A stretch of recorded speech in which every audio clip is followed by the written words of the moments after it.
జీవశాస్త్రం ప్రశ్నల నిధి వృక్ష ప్రపంచం పార్ట్ 4 వీడియో. ఈ వీడియోలో మొక్కలలో జీవక్రియలు ఈ అంశాన్ని గురించి, దీనిలో ముఖ్యాంశాలను గురించి డిస్కస్ చేద్దాం. మొక్కల్లో జీవక్రియలు. ఏటీపీ అణువులో ఉండే శక్తి 7200 క్యాలరీలు. ఏటీపీ అణువులో ఉండే శక్తి ఎంత? 7200 క్యాలరీలు. ఆక్సిజన్ను ఖర్చయ్యే వాయువు అంటారు. స్థిరమైన వాయువు కార్బన్ డైఆక్సైడ్. ఆక్సిజన్ ఏమంటారు? ఖర్చయ్యే వాయువు అంటారు. ఆక్సిజన్ ఏమంటాం? ఖర్చయ్యే వాయువు అంటాం. స్థిరమైన వాయువు ఏంటి? Carbon dioxide. ఆక్సిజన్ ఏమంటాం? ఖర్చయ్యే వాయువు. స్థిరమైన వాయువు అని కార్బన్ డైఆక్సైడ్ని అంటాం. మొక్కల వేర్లు లెంటిసెల్స్ మూలకేశాల ద్వారా గాలిని శోషిస్తాయి. మొక్కల వేర్లు లెంటిసెల్స్ అనేవి ఉంటాయి అన్నమాట. ఈ లెంటిసెల్స్ మూలకేశాల ద్వారా గాలిని శోషిస్తాయి. లెంటిసెల్స్ మూలకేశాల ద్వారా మొక్కల వేర్లు అనేవి గాలిని శోషిస్తాయి. మొక్కల వేర్లు ఏ విధంగా గాలిని శోషిస్తాయి? లెంటిసెల్స్ మూలకేశాల ద్వారా గాలిని శోషిస్తాయి. లెంటిసెల్స్ మూలకేశాల ద్వారా గాలిని శోషిస్తాయి మొక్కల వేర్లు.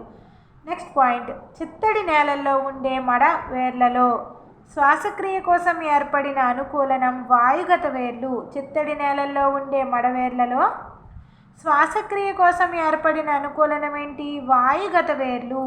చిత్తడి నేలల్లో ఉండే మడవేర్లలో శ్వాసక్రియ కోసం ఏర్పడిన అనుకూలనం వాయుగత వేర్లు. చిత్తడి నేలల్లో అడవులు ఉంటాయి కదా, ఆ మడ అడవుల్లో ఉండే చెట్ల యొక్క వేర్లు పైకి వచ్చేసి ఉంటాయి అన్నమాట. శ్వాసక్రియ కోసం ఏర్పడిన అనుకూలం ఏంటి? వాయుగతం వేర్లు అనమాట. బయటికి కనిపిస్తాయి అన్నమాట ఆ వేర్లు. దాన్ని అందుకనే ఏమంటాము? వాయుగత వేర్లు అంటాం. చిత్తడి నేలల్లో మడవేర్లలో శ్వాసక్రియ కోసం ఆ మొక్కలు ప్రత్యేకంగా అనుకూలం చెంది ఉంటాయి అన్నమాట. అదే వాయుగత వేర్లు. నెక్స్ట్, మొక్కల శ్వాసక్రియలో మొదటి దశ గ్లైకాలిసిస్. మొక్కల శ్వాసక్రియలో మొదటి దశ ఏంటి? ఇంపార్టెంట్ మనకి. మొక్కల శ్వాసక్రియలో మొదటి దశ గ్లైకాలిసిస్. గ్లైకాలిసిస్లో ఏం జరుగుతుంది? గ్లూకోజ్ పైరువిక్ ఆమ్లపు అణువులుగా విడిపోవడం జరుగుతుంది. మొక్కల శ్వాసక్రియలో మొదటి దశ గ్లైకాలిసిస్. గ్లైకాలిసిస్లో గ్లూకోజ్ పైరువిక్ ఆమ్లపు అణువులుగా విడిపోతుంది. గ్లైకోస్ అనే గ్రీకు పదానికి అర్థం ఏంటి? చక్కెర. గ్లైకోజ్ అనేది ఏంటి? గ్లైకోస్ అనేది ఒక గ్రీకు భాషా పదం. గ్రీకు భాషా పదమైన గ్లైకోస్కి అర్థం ఏంటి? చక్కెర. గ్లైకాలిసిస్ దశను కనుగొన్నవారు Gustav Embden, Otto Meyerhof, Jacob Karol Parnas. Glycolysis దశను కనుగొన్నవారు ఎవరు? Gustav Embden, Otto Meyerhof, Jacob Karol Parnas. Glycolysis దశను కనుగొన్నవారు Gustav Embden, Otto Meyerhof, Jacob Parnaz. వీళ్ళు గ్లైకాలిసిస్ దశను కనుగొన్నారు. Gustav Embden, Otto Meyerhof, Jacob Karol Parnas. Pyruvic dehydrogenase enzyme oxidative డీకార్బాక్సిలేషన్ని జరిపిస్తుంది. ఈ పాయింట్స్ మనకి ఎక్కువసార్లు చదవాలన్నమాట. పైరువిక్ డీహైడ్రోజినేజ్ అనే ఎంజైమ్ దేన్ని జరిపిస్తుంది? ఆక్సిడేటివ్ డీకార్బాక్సిలేషన్ని జరిపిస్తుంది. పైరువిక్ డీహైడ్రోజినేజ్ అనే ఎంజైమ్ ఆక్సిడేటివ్ డీకార్బాక్సిలేషన్ని జరిపిస్తుంది. ఆక్సిడేటివ్ డీకార్బాక్సిలేషన్ అంటే ఏంటి? ఇక్కడ కార్బాక్సిల్ అణువు కార్బన్ డైఆక్సైడ్గా మారడం. మనం ఏమనుకున్నాం? పైరువిక్ డీహైడ్రోజినేజ్ అనే ఎంజైమ్ ఆక్సిడేటివ్ డీకార్బాక్సిలేషన్ని జరిపిస్తుంది అనుకున్నాం కదా. ఈ ఆక్సిడేటివ్ డీకార్బాక్సిలేషన్లో ఏమవుతుంది? కార్బాక్సిల్ అణువు కార్బన్ డైఆక్సైడ్గా మారుతుంది. ఒక గ్లూకోజ్ అణువు నుంచి క్రబ్స్ వలయం ముగిసేసరికి 6 కార్బన్ డైఆక్సైడ్ అణువులు, 8 NADH, 2 FADH2, 2 ATP అణువులు ఏర్పడతాయి. ఒక గ్లూకోజ్ అణువు నుంచి క్రబ్స్ వలయం పూర్తయ్యేసరికి ఒక గ్లూకోజ్ అణువు నుంచి 6 CO2, 8 NADH, 2 FADH2, 2 ATP molecules అనేవి ఏర్పడతాయి. ఒక గ్లూకోజ్ అణువు నుంచి క్రబ్స్ వలయం ముగిసేసరికి 6 కార్బన్ డైఆక్సైడ్ అణువులు, 8 NADH, 2 FADH2, 2 ATP అణువులు ఏర్పడతాయి. మొక్కలలో పెరుగుదల నిరంతరంగా జరగడానికి కారణమైన క్రియాశీలక కణజాలం, విభాజ్య కణజాలం. మొక్కలలో పెరుగుదల నిరంతరంగా జరగడానికి కారణమైన క్రియాశీలక కణజాలం ఏంటి? విభాజ్య కణజాలం. మొక్కల పెరుగుదలకి కారణమయ్యే బాహ్య కారకాలు కాంతి, ఉష్ణోగ్రత, నీరు, పోషకాలు, ఆక్సిజన్లు. అంతర కారకాలు పెరుగుదల నియంత్రణ పదార్థాలు. మొక్కల పెరుగుదలకి కారణమయ్యే బాహ్య కారకాలు ఏంటి? కాంతి, ఉష్ణోగ్రత, నీరు, పోషకాలు, ఆక్సిజన్లు. ఇవేంటి? బాహ్య కారకాలు అన్నమాట. కాంతి, ఉష్ణోగ్రత, నీరు, పోషకాలు, ఆక్సిజన్లు అనేవి మొక్కల పెరుగుదలకి కారణమయ్యే బాహ్య కారకాలు. అంతర్కారకాలు ఏంటి? అంతర్కారకాలు పెరుగుదల నియంత్రణ పదార్థాలు. అంతర్కారకాలు ఏంటి? పెరుగుదల నియంత్రణ పదార్థాలు అనేవి అంతర్కారకాలు. నెక్స్ట్ పాయింట్, నిర్దిష్ట సందిగ్ధ కాల వ్యవధి కంటే అధిక కాల ప్రమాణం ఉన్నప్పుడు పుష్పించే మొక్కలను దీర్ఘదీప్తికాల మొక్కలు అంటారు. నిర్దిష్ట సందిగ్ధ కాల వ్యవధి కంటే నిర్దిష్ట సందిగ్ధ కాల వ్యవధి కంటే అధిక కాల ప్రమాణం ఉన్నప్పుడు పుష్పించే మొక్కలను దీర్ఘదీప్తికాల మొక్కలు అంటారు. నెక్స్ట్, నిర్దిష్ట సందిగ్ధ కాల వ్యవధి 12 గంటల కంటే తక్కువ కాంతి కాల ప్రమాణం ఉన్నప్పుడు పుష్పించే మొక్కలను హ్రస్వకాంతి కాల మొక్కలు అంటాం. నిర్దిష్ట సందిగ్ధ కాల వ్యవధి కంటే అధిక కాల ప్రమాణం ఉన్నప్పుడు పుష్పించే మొక్కలను దీర్ఘదీప్తికాల మొక్కలు అంటాం. నిర్దిష్ట సందిగ్ధ కాల వ్యవధి 12 గంటల కంటే తక్కువ కాంతి కాల ప్రమాణం ఉన్నప్పుడు పుష్పించే మొక్కలను హ్రస్వకాంతికాల మొక్కలు అంటారు. మొక్కలలో అతి త్వరగా పుష్పోత్పత్తిని ప్రేరేపించే పద్ధతి వెర్నలైజేషన్. మొక్కలలో అతి త్వరగా పుష్పోత్పత్తిని ప్రేరేపించే పద్ధతిని ఏమంటాం? వెర్నలైజేషన్ అంటాం.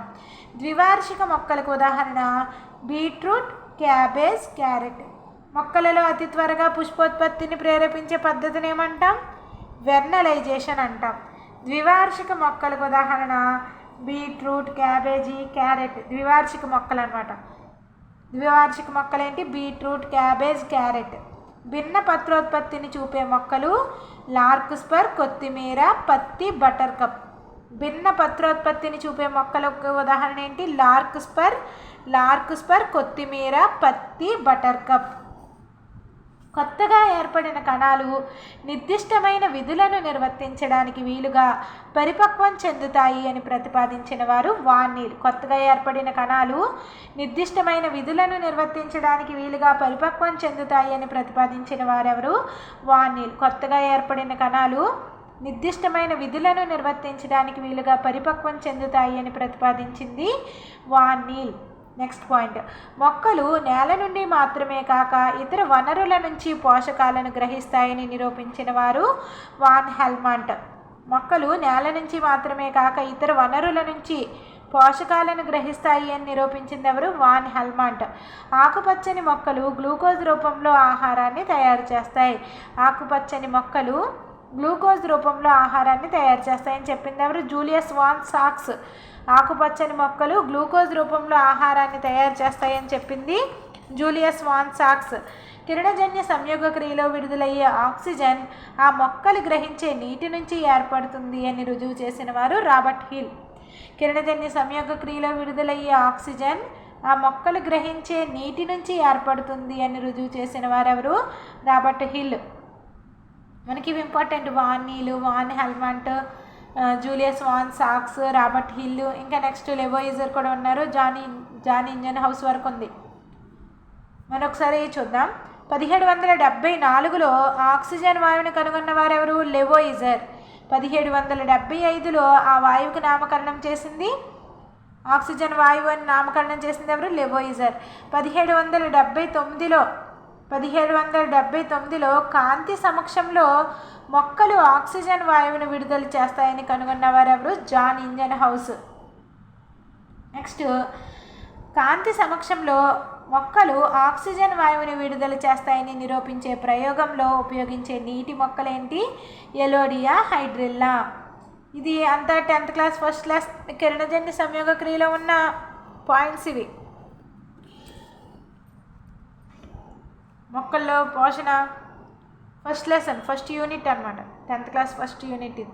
కాంతి సమక్షంలో మొక్కలు ఆక్సిజన్ వాయువును విడుదల చేస్తాయని నిరూపించే ప్రయోగంలో ఉపయోగించే నీటి మొక్కలేంటి? Elodea hydrilla.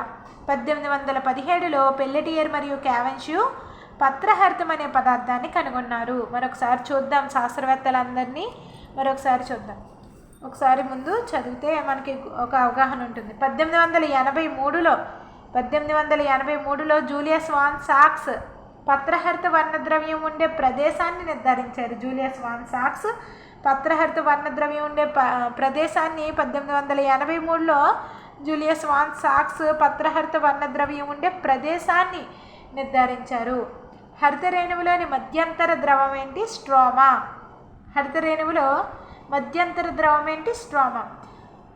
మధ్యంతర ద్రవాన్ని ఏమంటాం? స్ట్రోమా అని అంటాం. హరిత రేణువుల మధ్యంతర ద్రవాన్ని స్ట్రోమా అంటాం. క్లోరోఫిల్ ఏ నీలి ఆకుపచ్చ రంగులోను, క్లోరోఫిల్ బి పసుపు ఆకుపచ్చ రంగులోను, జాందోఫిల్ పసుపు, కెరోటినాయిడ్ పసుపు నుంచి నారింజ వర్ణంలో ఉంటాయి. క్లోరోఫిల్ ఏ అనేది ఏ రంగులో ఉంటుంది? నీలి ఆకుపచ్చ రంగులోను. క్లోరోఫిల్ బి అనేది పసుపు ఆకుపచ్చ రంగులోను, జాందోఫిల్ అనేది పసుపు రంగులోను, కెరోటినాయిడ్ పసుపు నుంచి నారింజ వర్ణంలోనూ ఉంటాయి. నీటి కాంతి విశ్లేషణను కనుగొన్నవారు రాబర్ట్ హిల్. మనకి ఈ ముఖ్యాంశాలు మరొకసారి చూద్దాం. శాస్త్రవేత్తల గురించి వచ్చింది కదా. ఫస్ట్ ఎవరు? కొత్తగా ఏర్పడిన కణాలు నిర్దిష్టమైన విధులను నిర్వర్తించడానికి వీలుగా పరిపక్వం చెందుతాయని ప్రతిపాదించిన వారెవరు? వాన్ నీల్. కొత్తగా ఏర్పడిన కణాలు నిర్దిష్టమైన విధులను నిర్వర్తించడానికి వీలుగా పరిపక్వం చెందుతాయని ప్రతిపాదించింది ఎవరు? Van Niel. వాన్ హెల్మంట్ ఏంటి? మొక్కలు నేల నుంచి మాత్రమే కాక ఇతర వనరుల నుంచి పోషకాలను గ్రహిస్తాయి అని నిరూపించిన వారు వాన్ హెల్మంట్. ఆకుపచ్చని మొక్కలు గ్లూకోజ్ రూపంలో ఆహారాన్ని తయారు చేస్తాయి అని చెప్పింది జూలియస్ వాన్ సాక్స్. నెక్స్ట్, కిరణజన్య సంయోగ క్రియలో విడుదలయ్యే ఆక్సిజన్ ఆ మొక్కలు గ్రహించే నీటి అణువు నుంచి ఏర్పడుతుంది, నీటి నుంచి ఏర్పడుతుంది అని రుజువు చేసిన వారెవరు? Robert hill. 1774లో ఆక్సిజన్ వాయువుని కనుగొన్నవారు లెవోయిజర్. ఆ వాయువుకి 1775లో నామకరణం చేసింది లెవోయిజర్. 1779లో కాంతి సమక్షంలో మొక్కలు ఆక్సిజన్ వాయువుని విడుదల చేస్తాయి అని కనుగొన్నవారు జాన్ ఇంజన్ హౌస్. 1779లో కాంతి సమక్షంలో మొక్కలు ఆక్సిజన్ వాయువుని విడుదల చేస్తాయి అని కనుగొన్నవారు ఎవరు? Jan engine house. కాంతి సమక్షంలో మొక్కలు ఆక్సిజన్ వాయువుని విడుదల చేస్తాయని నిరూపించే ప్రయోగంలో ఉపయోగించే నీటి మొక్కలు ఎలోడియా హైడ్రిల్లా. కాంతి సమక్షంలో మొక్కలు ఆక్సిజన్ వాయువుని విడుదల చేస్తాయి అని నిరూపించే ప్రయోగంలో ఉపయోగించే నీటి మొక్కలేంటి? Elodea hydrilla.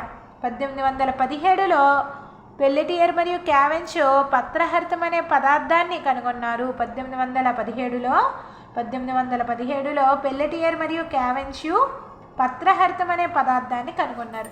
నెక్స్ట్ 1883లో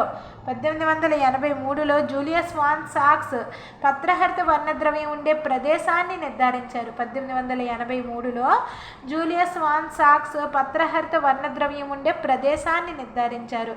హరిత రేణువులోని మధ్యంతర ద్రవాన్ని ఏమంటాం? స్ట్రోమా అంటాం. క్లోరోఫిల్ ఏ యొక్క రంగు ఏంటి? క్లోరోఫిల్ ఏ యొక్క రంగు నీలి ఆకుపచ్చ రంగు. క్లోరోఫిల్ బి యొక్క రంగు పసుపు ఆకుపచ్చ రంగు. క్లోరోఫిల్ ఏ యొక్క వర్ణం ఏంటి? నీలి ఆకుపచ్చ రంగు అనమాట. క్లోరోఫిల్ బి పసుపు ఆకుపచ్చ రంగు. జాందోఫిల్ అనేది పసుపు రంగులో ఉంటుంది. కెరోటినాయిడ్ అనేది పసుపు నుంచి నారింజ వర్ణంలో ఉంటుంది. నీటి కాంతి విశ్లేషణను కనుగొన్నవారెవరు? Robert hill.